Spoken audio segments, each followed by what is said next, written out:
What you are about to see is real. When possible, the actual people involved have participated in recreating events. Viewer discretion is advised. It could be happening right now. The cargo plane loaded with the deranged and the desperate. Men and women selected to participate in a brutal survival game. All but one of them will die. They call it the Battlegrounds. For decades, I've searched for proof of its existence. Ladies and gentlemen, what you are about to see is real.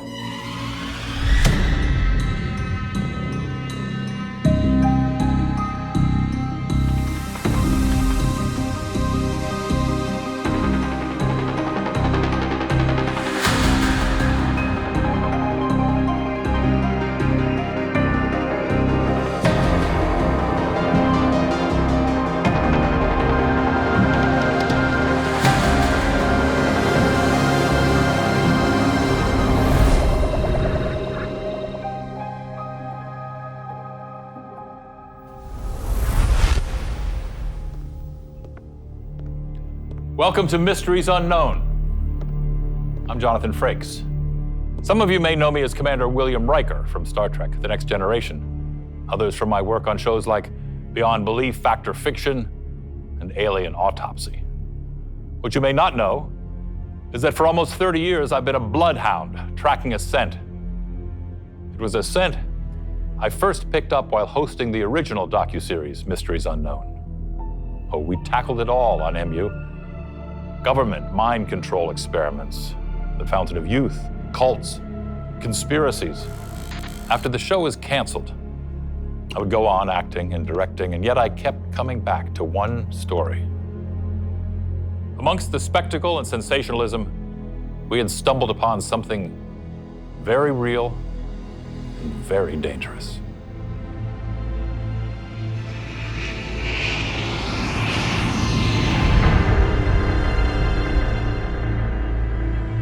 My name is Dr. Ursula Bauer, former head of Applied Sciences, Tithonic Industries.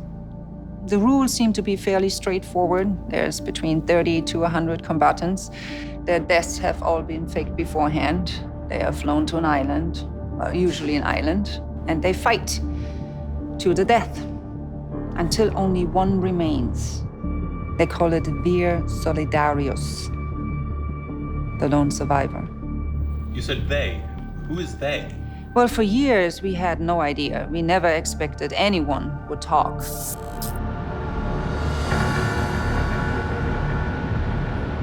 My name is Alexei Sychov, and I'm a former associate of Sergei Kalimnik. How many deaths do you think you're responsible for? Maybe 400, 500 people.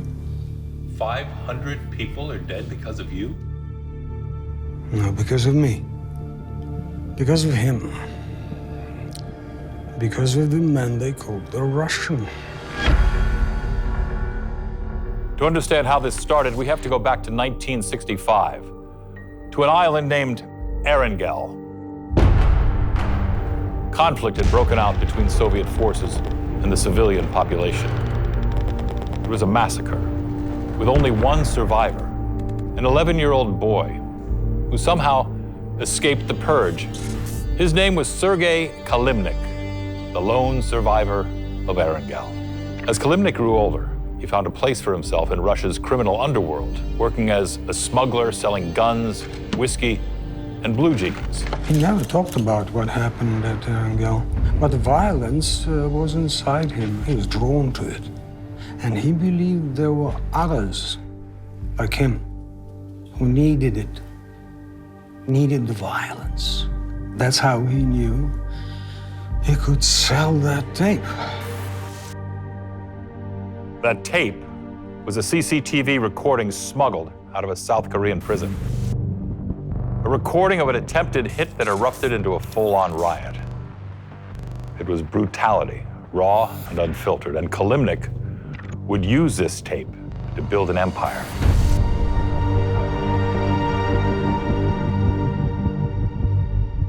Selling the tapes was his idea. I didn't understand people killing each other who watched that. Sergei explained. They don't want to watch people die. They want to watch people survive. The tape became a hot item in the underworld. Every gangster, pimp, and wannabe kingpin desperate for a copy. And they all had the same question. What else do you have? We didn't have anything, not yet. But Sergei wasn't going back to smuggling blue jeans. No. He said we need to produce more material. They were called Gulag tapes. They were prison riot videos, poorly produced, incredibly violent, shot in prisons and countries you couldn't pronounce. This one we shot in '88. And we sold the master for 430,000 US. It wasn't hard at all. Just pay off prison guards and roll tape. To understand this trend, you need to realize this coincided with the birth of the internet itself. What previously could only take place in back rooms was now flourishing in the new freedom of the World Wide Web. You've got mail.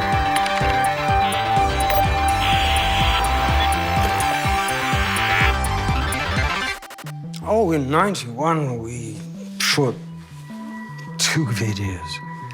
Sergei was worried about after the wall came down. But it actually opened things up for us. Oh, they were horrible, no question. But to a certain kind of collector, these tapes were highly sought after.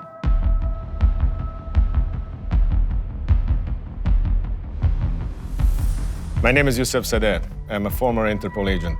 I led the task force trying to track down Mr. Kalimnik. The way we worked, typically, you do not look for the splash. You look for the ripples in the water. The ripples are easier to find. You find ripples, you can track back and maybe you get yourself a rock. With Kalimnik, there was a lot of ripples. We were making more money than you can imagine from the US, Russia, all over Asia. But Sergei, he wanted to go bigger. We had the tapes, the Gulag tapes, which were being paid for in cash.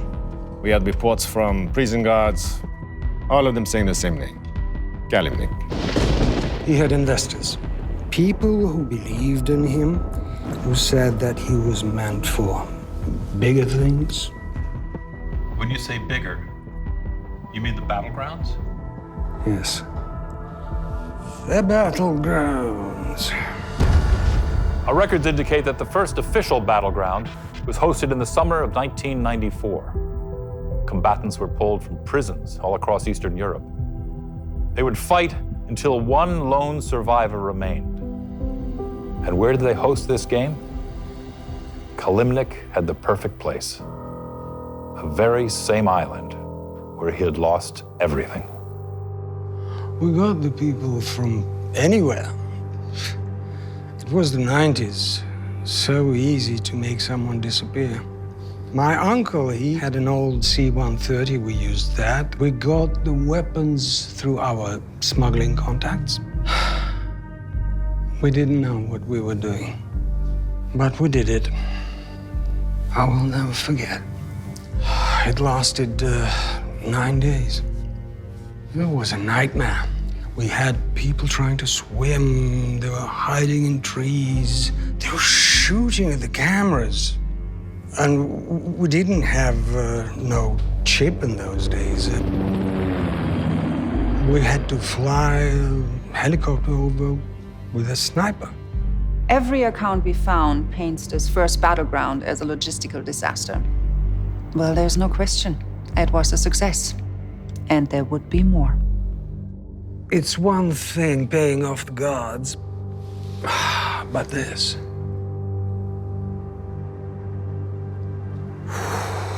After that, I told Sergei I was out. Then all of a sudden, this man vanishes. Poof! Disparu. In organized crime, when someone like Kalimnik disappears 10 out of 10 times, they have been taken out. But here's the thing. This man did not just disappear. This man was wiped clean. Financial records, checking accounts, all of it, gone. And right around this same time, we started hearing about these Battlegrounds. We started getting reports of a game run in Mexico, in cartel territory. We were getting reports of people disappearing in Thailand, in Finland, in North Africa. The details were different, but the stories were all the same. And they all link back to one man. They do not call him Kalimnik. Now they call him the Russian. A secret cabal of sociopaths running survival games all over the world. For years, I searched for proof and came up with nothing but rumors and speculation. Then in July 2020, the dam broke.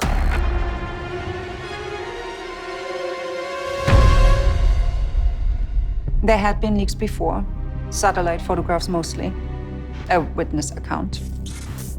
But even the most optimistic of battleground truthers never thought we'd see actual footage from a battleground. A hard drive was recovered containing what appeared to be video of a battleground on the island of Sanok. It seemed to depict 4 combatants escaping. Warning, what you are about to see is extremely graphic.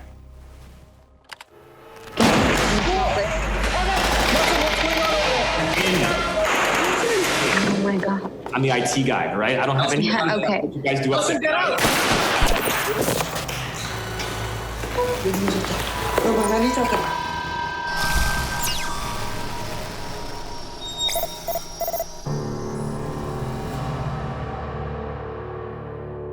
Most people were disturbed by the content of the video.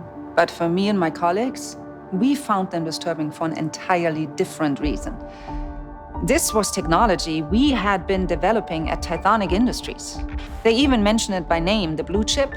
Technology that could transmit data directly to the nervous system. Technology we were developing ourselves, that wasn't even on the market yet. You understand? Tithonic Industries, a company formed in the 1970s under the auspices of extending human life. A company with seemingly unlimited resources and known ties to mercenary groups around the world. I cannot tell you how many times I was laughed at in a staff meeting for even implying this might be real. The last time I tried to get some traction, my boss pulls me aside after the meeting. Agent said there, he says, let's say this is real. Let's say there is a man who can do the things you are saying he can do. Buy these islands, make a cartel disappear, and no one says anything. Why in the hell would you want to find this man? What did you say to that? I said I needed to know why he's doing it. I spoke up about it. Of course I did. I said I was concerned about what I saw. They eliminated my position the next day. When I went to the news media, they said it was a hoax and that the footage had been tampered with. Well, of course, because someone tried to hide their own digital fingerprints. No one would listen. No one cared. The official position from Interpol is that, yes, the Sanok tape is a deep fake. Do you believe that? All I can say is that the official position from Interpol is that the Sanok tape is fake. Live longer, live brighter, live better.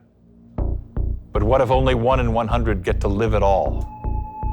Could Tithonic be the secret investors behind Kalimnik's deadly games? I asked the CFO myself. That was proven to be a hoax. Proven by who? By your company? By investigators that you hired with money that you made, selling chips and putting them in the back of people's heads? The breadcrumbs are out there, man, and I'm the big bad wolf scooping them up. Mr. Frakes, you're welcome to try. The evidence is there. A trail that leads from one scared boy to a global crime syndicate. But there remains one key question. Why? Why would a highly profitable technology company invest in such an unspeakable enterprise? Look, I have covered organized crime for 2 decades. Believe me, there's a lot of ways you can make money. Money laundering, arms dealing, but you do not do something like this for money. Then why? Why do people do anything? Because of love, because of greed, and because of faith. I think these people truly believe in what they are doing. And that scares me more than anything. After the first one, I was out. But Sergei, he had me come with him to deliver the footage to his investors. I'd done drops all my life. But not like this. We showed up and they're waiting. I've got headlights in my eyes. I could barely see. And then I do. And they were all wearing masks. I thought I saw death cast in solid gold.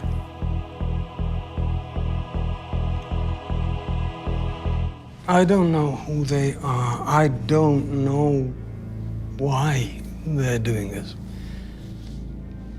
But I know that this is not the end game. All of this. This is just the beginning of something. In the time since recording his interview, we've been unable to reach Alexei. Our thoughts are with you, sir, and we hope you're safe. Who were those masked figures? And what do they want? We don't know. Not yet. But I'm not giving up. Not as long as the answers are out there, and not as long as there still remain mysteries unknown.